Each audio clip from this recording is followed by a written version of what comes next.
और वेद बताते हैं परमात्मा घोर पाप विनाश कर दे। तो इससे सिद्ध है आपको वो परमात्मा मिला नहीं है जिसकी तरफ वेद संकेत करते हैं। इति सिद्ध। वो परमात्मा कौन है? यजुर्वेद अध्याय नंबर 5 के और श्लोक नंबर 32 में कहा है, उसी कसी माने वो पूर्ण शांतिदायक है। गीता अध्याय नंबर 18 के श्लोक नंबर 62 में गीता ज्ञानदाता कहता है कि अर्जुन तू सर्वभाव से उस परमेश्वर की शरण में जा, उसकी कृपा से तू परम शांति को और सनातन परम धाम को यानी शाश्वत स्थान को, अविनाशी स्थान को, सत्यलोक को प्राप्त होगा, परम शांति को प्राप्त होगा। अब वेद क्या बताते हैं? यजुर्वेद अध्याय नंबर 5 श्लोक नंबर 32 में कहा है, उसी कसी यानी जो पूर्ण शांतिदायक है। कबीरसी वो कबीर है, वो कबीर परमात्मा है। वेदों में उसको कबीर देव कहते हैं, हम उसको कबीर साहब कहते हैं, और कुरान शरीफ में उसको अल्लाहु अकबर कहा है।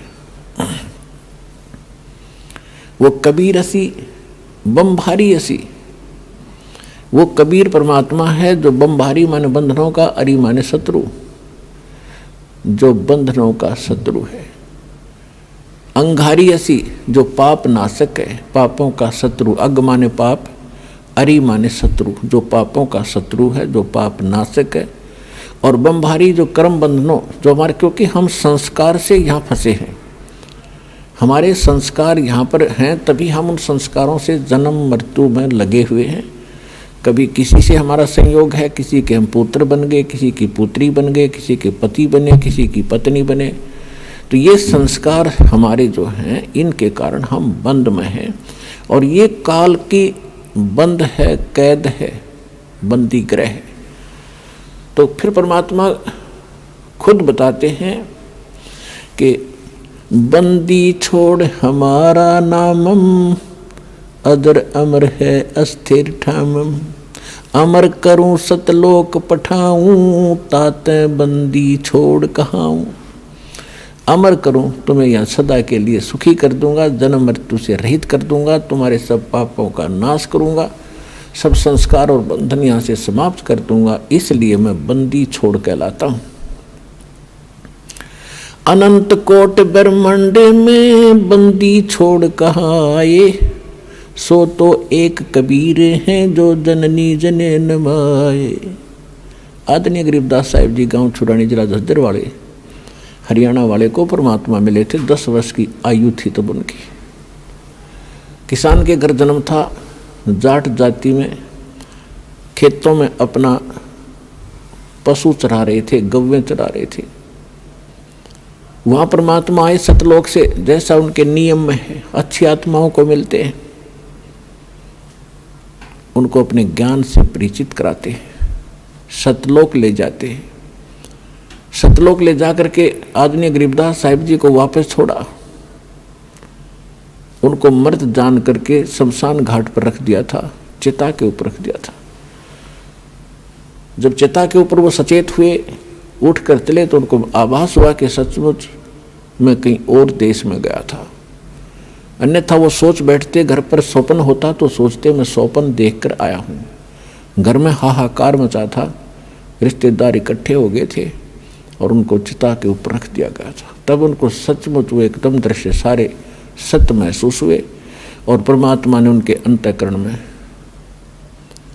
वो यथार्थ ज्ञान योग उनका खोल के और वो फीड कर दिया था, यथार्थ ज्ञान उनके अंदर भर दिया था। परमात्मा के ज्ञान से, परमात्मा के से प्राप्त दिव्य दृष्टि से गरीबदास साहिब जी ने फिर बताया, अनंत कोटि ब्रह्मांड का एक रति नहीं भारे, सतगुरु पुरुष कबीर हैं ये कुल के सिरजनहार। यानी हमारे सदग्रंथ बताते हैं कबीर इज गॉड, आँखों देखा वो महापुरुष बताते हैं Kabir is God. Who Kabir, वो कौन कबीर? अनंत कोट ब्रह्मांड का एक रति नहीं भारे, सतगुरु पुरुष कबीर हैं ये कुल के सिरजनहारे। हम सुल्तानी नानक तारे दादू को उपदेश दिया, जात जुलाहा भेद न पाया वो काशी माहे कबीर हुआ। अब स्पष्ट भी कर दिया कि हु कबीर जो काशी में जाति जुलाहा धानक रूप में रहा करते थे वो है वो भगवान सिरजनार। हम सुल्तानी नानक तारे दादू को उपदेश दिया। गरीबदास साहिब जी कह रहे हैं कि मुझे और इब्राहिम सुल्तान अधम एक मुसलमान राजा था इराक देश का, उसको और आदरणीय दादू साहिब जी को, आदरणीय नानक साहिब जी को हम सुल्तानी नानक तारे और दादू को उपदेश दिया, जात चुलाहा भेद नहीं पाया वो काशी माहे कबीर हुआ। अब स्पष्ट कर रहे हैं गरीबदास साहिब जी कि मुझे पार किया, दादू साहिब जी को पार किया, नानक जी को पार किया। अब दादू साहिब जी को परमात्मा ऐसे ही मिले थे जैसे गरीबदास साहिब जी को मिले थे। 7 वर्ष की आयु थी, जंगल में बच्चों में खेल रहे थे। एक साधु संत यानी जिंदा महात्मा का रूप बनाकर परमात्मा वहां आए, बच्चों से एक बात की, दादू जी को वहां लेकर गए, आत्मा को सतलोक के अंदर ऊपर के सब ब्रह्मांड दिखाए। दादू जी 3 दिन और 3 रात तक बेहोश रहे, अचेत रहे। सारे नगर में हाहाकार मच गई, गांव के अंदर रिश्तेदार इकट्ठे हो गए, ना मर रहा है, ना जी रहा है, ना खा रहा है, ना पी रहा है, कोमा के अंदर चला गया। अब सांस चल रही है, मृत भी नहीं कह सकते। तीसरे दिन परमात्मा ने उनको आत्मा को वापस छोड़ दिया। तब उठकर उन्होंने कहा था, जिन मुझको निज नाम दिया सोए सतगुरु हमार, दादू दूसरा कोई नहीं ये कबीर सिरजनहार। उसके बाद नानक साहिब जी को भी परमात्मा मिले थे बेई नदी के ऊपर। सुल्तानपुर एक शहर है, अब पश्चिमी पाकिस्तान के अंदर है। पहले ज्वाइंट भारत था सारा ही। तो वहाँ वो नौकरी करते थे एक राजा के घर, नवाब के यहाँ मोदी खाने में। नानक जी प्रतिदिन स्नान करने के लिए जाते थे। जो सुल्तानपुर के साथ से एक नहर बह रही है, दरिया नदी, वहाँ एक घाट बना हुआ था, वहाँ स्नान करने जाते थे। वहाँ परमात्मा उनको 2 बार मिले। पहली बार तो वो अपने आप जैसे यहाँ काशी में रहते थे उस रूप में गए। दूसरी बार फिर वो जिंदा महात्मा के रूप में उनको उसी स्थान पर मिले। उनको दरिया के अंदर स्नान करने के लिए डुबकी लगाने की बहाना करके 3 दिन तक अदृश्य कर दिया। कहीं और स्थान पर उनके शरीर को रखकर सतलोक के अंदर लेकर गए। तीसरे दिन ऊपर के सब ब्रह्मांड और सब कुछ दिखाकर अपना सचखंड सतलोक उनको वापस छोड़ दिया। तीसरे दिन जब नानक साहिब जी वापस आए और फिर उनको बताया गया था नानक साहिब जी को सतलोक के अंदर कि मैं काशी में जुल्हा रूप में रहता हूँ, कबीर मेरा नाम है और रामानंद जी मेरे गुरु हैं वहाँ पर। अब आदरणीय नानक साहिब जी की यह बात समझ में कम आई कि परमात्मा और धानक रूप में कहे वहाँ मैं जुल्हे रूप में रहता हूँ, और उधर से कहते हैं रामानंद जी मेरा गुरु है, तो भगवान का गुरु की क्या आवश्यकता है। तो ये असमंजस के कारण जब वो वापस आए तो उन्होंने पहली उदासी यानी पहली यात्रा, उदासी मीन संसार से उदास हो करके, ये संसार उनको फिर नकली दिखाई दिया, ये अस्थायी स्थान दिखाई दिया, हमारा वास्तविक स्थान नहीं है। जिस कारण से जगत से उदास होकर नौकरी त्याग कर नानक साहिब जी ने पहली यात्रा, पहली उदासी काशी की। अब वो उन्होंने जो ज्ञान प्राप्त हुआ था उसके आधार से अन्य भी किसी ब्राह्मण से, किसी मुल्ला और काजी से प्रश्न करते थे कि परमात्मा कौन है, कैसा है। जैसे हमारे हिंदू धर्म के धर्म गुरु बताते थे राम और कृष्ण ये परमात्मा है। नानक साहिब जी को आंखों देख चुके थे भगवान को, सतलोक कैसा है, ब्रह्मा विष्णु महेश जी की स्थिति कैसी है, वो कौन कितनी पावर रखते हैं।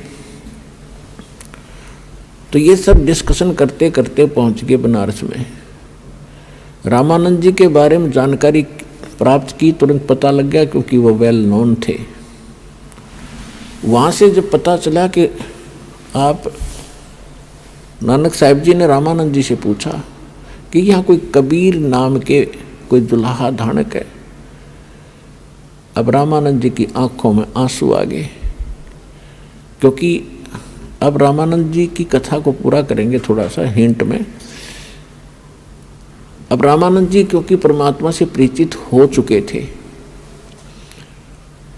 उनको, तो रामानंद जी ने एक सेवक भेज दिया नानक जी के साथ अपने आश्रम से, वहाँ जहाँ कबीर परमात्मा बैठकर दुल्हे का काम कर रहे थे, खड्डी में कपड़ा बुने थे।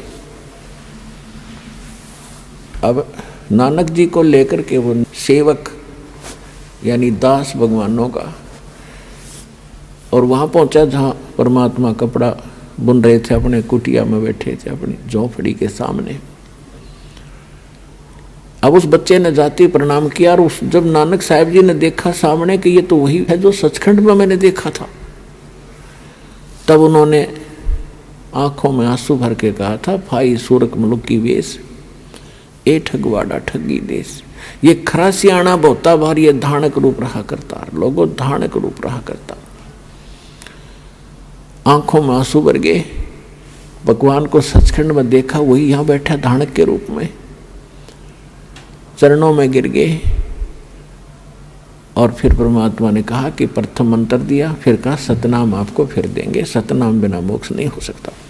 तो नानक साहिब जी ने सचखंड में जो देखा था भगवान, वही देखा जब यहाँ पर, तो कहा था वाहे गुरु सतनाम श्री वाहे गुरु, यानी सतनाम मिले, अरियो गुरु, वाह गुरु तेरी वाह गुरु, यानी धन्यवाद करते हुए कहा कर वाह वाह वाह भाई वाह, बड़ा यानी उत्तम वस्तु को, और साथ में धन्यवादात्मक जो है ये एक सामूहिक शब्द है, वाह वाह वाह गुरु और सतनाम श्री वाहे गुरु। सतनाम, तो सतनाम दो अक्षर का, जिसमें एक ओम अक्षर है और एक और सांकेतिक है, जिनको सतनाम प्राप्त है उन बच्चों को पता है।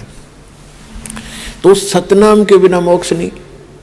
सतनाम आज इस पृथ्वी पर दास के अतिरिक्त किसी के पास नहीं। अगर कोई इसको हटकर कोई दे भी रहा हो पढ़ कर किसी हमारी पुस्तक से, वो अधिकारी नहीं। एक ड्राइविंग लाइसेंस है गाड़ी चलाने का, यदि उसको भी कोई नकली बनवा रहा हो तो वो भी मौके में काम ना देगा, उसको सजा होगी। धोखा कितने दिन दे रखो, जिस दिन वो फंसेगा पकड़ा जाएगा उसी दिन उसकी सीधी सजा होगी। इसी प्रकार ये दो नकली संत हैं और नकली नाम दे रहे हैं और नकली गुरु बनकर शिष्य बना रहे हैं, ये डुप्लीकेट लाइसेंस बना रहे हैं, ये भी दोषी हैं और इनके चेले भी हानि उठाएंगे, इनको भी बहुत नुकसान होगा।